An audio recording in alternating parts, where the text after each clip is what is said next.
Okay.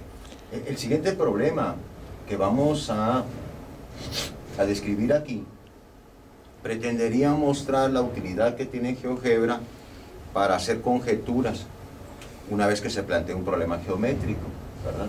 Entonces el problema que vamos a plantear es el siguiente. Nosotros tenemos un triángulo rectángulo. Ahí están especificadas en pantalla las medidas.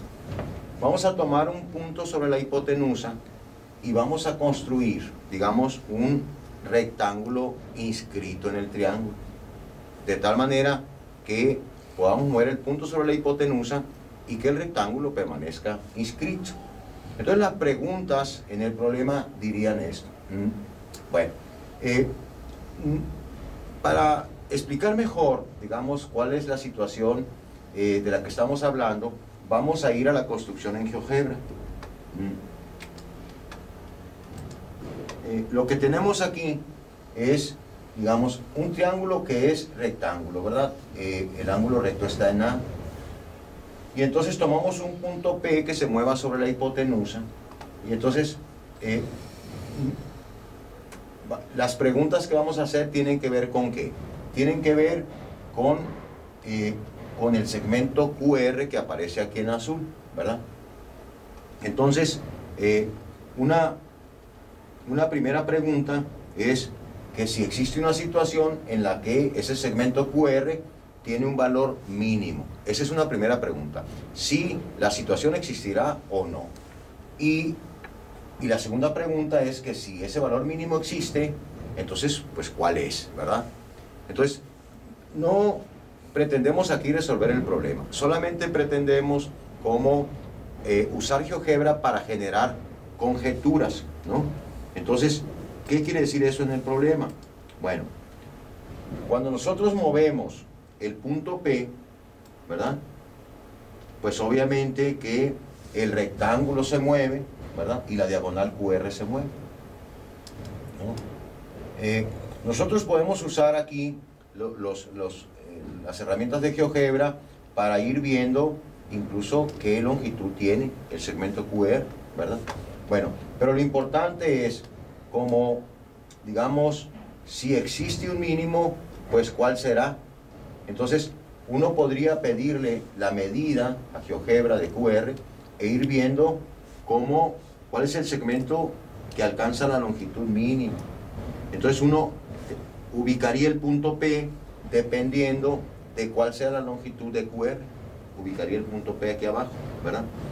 Entonces, eso nos permitiría conjeturar cuál es la posición de P en la gráfica que hemos construido, ¿verdad? Si nosotros le pedimos, digamos, la longitud, digamos, de este segmento, entonces esa longitud, digamos, sería esta, ¿no? Y entonces estaría moviendo, digamos, y uno podría ver más o menos cómo, en qué parte alcanza el mínimo, ¿verdad?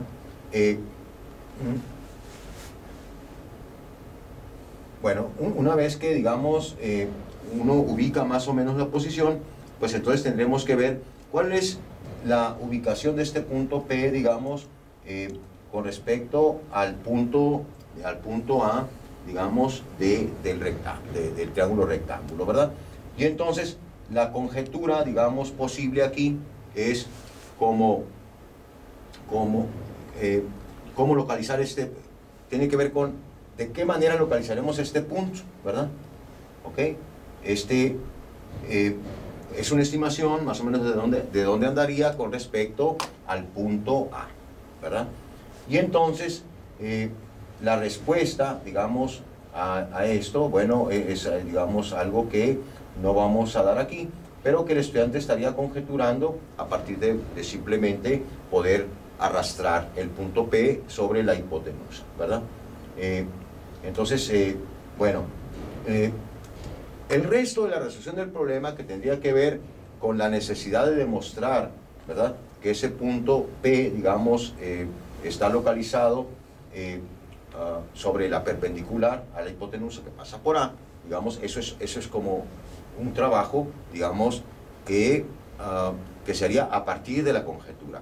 Pero en la resolución del problema no tenemos pues conjetura. De hecho, GeoGebra se estaría utilizando en este caso solamente como una posibilidad de ayudar al estudiante a que conjeture cuál es la solución.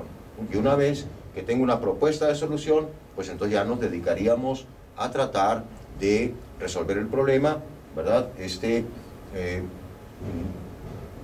Y de tomar en cuenta pues todas las propiedades geométricas que tiene la construcción que hemos hecho.